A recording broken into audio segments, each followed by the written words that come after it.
friends, this is Rick the Fat Man, and this is your seat at the table. We are now looking at the Star Wars, the Dark Empire source book from West End Games. It was one of the latter productions of this company, where the company started to fall apart, go belly up, or lose the. I believe it was that they lost the franchise rights to creating games. There was some issues. This was 1993, so there might be another year or two production. I might be a little jumping on that, but this was based off of a comic book series, and I never actually had the comic book series itself, but the introduction, when I saw the book, introduced me to the possibilities of what could have taken place. It was never accepted whether or not this was fan fiction or considered part of canon at the time. There's a bit of dispute on that. I'm not here to argue it one way or another. It still makes for some good information and typically different, darker view of Star Wars in general at that time. So we have Full Circle, introduction. When George Lucas was gathering ideas for what would eventually be in Star Wars, he was found inspiration to such diverse sources as samurai films, Buddhist philosophy, Joseph Campbell's writings on mythology, and Pulp Fiction. Naturally enough, Lucas took a look at science fiction comics as well, from Flash Gordon to Buck Rogers, to Al Williamson's EC science fiction comics, space opera, and comics had long been a fruitful partnership. Great conflicts of good and evil, dynamic action, eye-popping panoramas can all be found in these stories, and the same things Lucas most wanted to bring to the screen. So, blah, blah. It says here, exciting continuation of Star Wars saga, Dark Empire is filled with the short details of settings that made the original movie so enjoyable, etc., etc. During the writing, I don't know that. So let's take a look at an overview and not spend an hour doing it. Time of change. Rebellion against the Empire was victorious. The Battle of Endor conflict did not end there.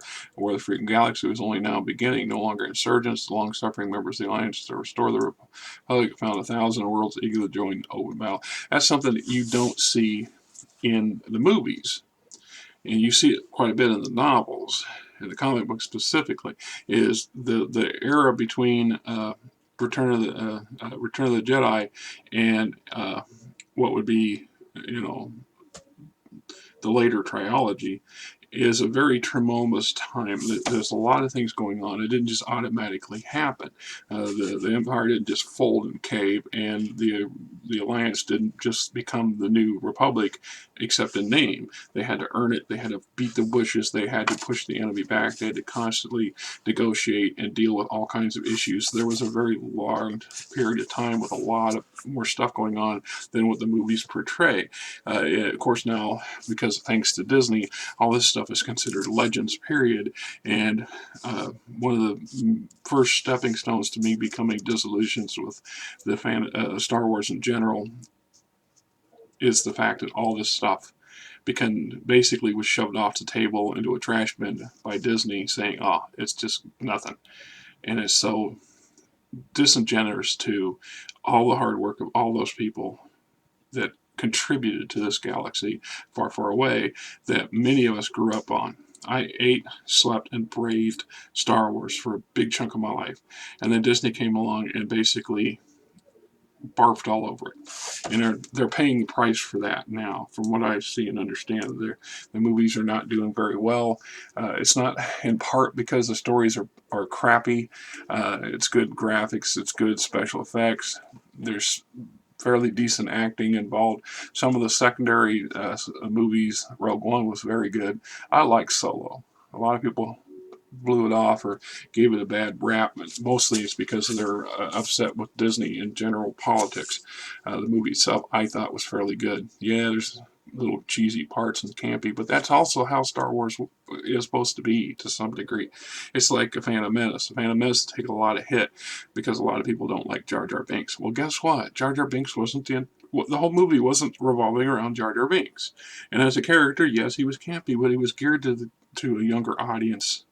And if you see that as the idiot sidekick, all you got to, of course, most of us, and definitely most of the younger generations, probably don't remember a lot of those early Western TV series that we watched as reruns as kids, and they all had campy, weird Jar Jar Bink-like sidekicks to the main heroes to in some aspects or another, but that's just, you know, here or there.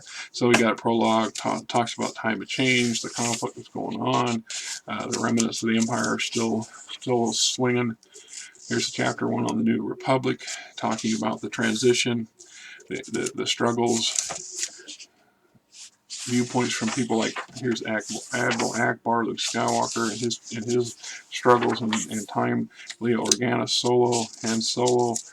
Each one of these, the backstories, the stories are good reads. They give us depth to playing in this particular era of the galaxy far, far away, if you choose to do so. Chewbacca, Lando Calrissian, R2-D2.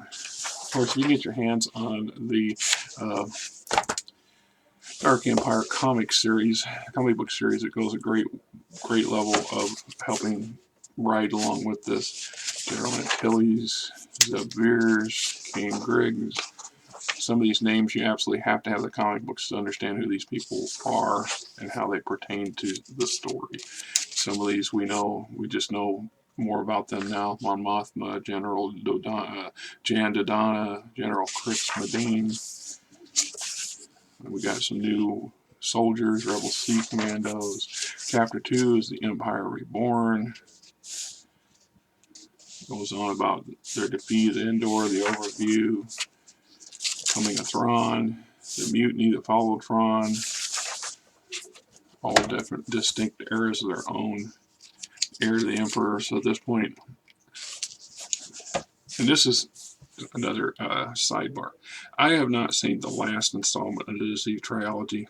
I just could not drag myself out to the theaters to see it, considering what I saw on previews and stuff on the internet, which probably was not fair, but at the time it was playing, financially speaking, I was having, you know, issues at work with my truck being broke, so it wasn't on the table. So I'm not overly thrilled with how they brought back Palatine, but if you go by what's in its Dark Empire material, he's basically a clone, and I think they tried to make their own spin on it. From what I hear, they tried to spin it up, so he's still on. He's a dead spirit or something, which is not impossible. If we look at the Force spirits, when after Yoda dies and after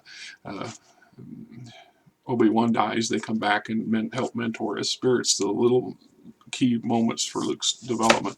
So, Heir to the Empire, the final design, Emperor Palatine. You know, Palatine was a very patient man. Even his harshest critics had to admit this, just how patient most of them could never guess. Such patience comes with long study of the Force, and it was to the dark side they owed his allegiance. For the dark side, it was power that shaped the galaxy, to change history, perhaps to live forever. His death had just been planned. His death he had planned for, just as he had planned for every other contingency. So, basically, his spirit regains and re-enters into a clone body of himself. The problem with the clones is they burn out fast, so he has to have a whole slew of them prepared and ready to go. And this is part of the story where Luke goes in and destroys those vats and those cloning facilities. So the possibility that I hear of in the last of Palatine's appearance and the possibilities behind his existence are heavily dealt with in Dark Empire. So the fact is, it's plausible. And I think if a lot more people, if Disney hadn't chucked all this stuff to the side and called it Legends, they could have utilized this material to make his appearance in the end of the trilogy much more poignant and much more acceptable. But it is what it is, right? Other members and people say, hey, Sate Pestage, Imperial Engineers. Once again, if you go back and you look at a lot of the Legends material, novels-wise, that dealt with the Emperor and the dark side of things that were going on, some of these are key figures that we understand from Legends. I do know that there's a couple instances in the Disney canon where the novels and stuff that have come out since Disney took over, there is a resurgence of certain of these secondary characters, and they're being plucked out of legend material here and there. Anyway, Chapter 3 discovers, covering the Fringe, anything for credit, spice trade, deep core hauling, an old friend of Hands, an old girlfriend of Hands, Shug Nix, Locan, some other less reputable smugglers and haulers, some other characters. We have a nice 2-page thing on the ordeal of Boba Fett. Fet's bounty, battle armor, bounty hunters in general, scavengers. Chapter 4, the Force, light and dark aspects, the light side, the dark side. This was one of those introductions when we've seen a little bit more depth into the grayer areas of the Force, as well as a more in-depth look at the dark side and how things play out. The Jedi holocron. This also helps explain, if you want to make the leap, if you by chucking stuff to Legends, they did themselves. Disney really hurt themselves in a lot of aspects, but we can understand Luke as a darker, more jaded character by the Disney trilogy because of the hard journey it took him and the many failures that he had to cope with and deal with through his attempts at bringing the Jedi Order back to existence and to train other people to be Jedis, following stuff he himself only knew of by legend and story and hit or miss, archaic dark imitation. So the fact that there are other characters like, and as for Leia, we see very little bit of Leia's development in the movies. It's just so, she's just suddenly, she's a general, she's part of the blah blah. We know she has developed her Jedi Force capabilities because we see it, we see a few elements of it, but we don't really have any kind of information in how in depth.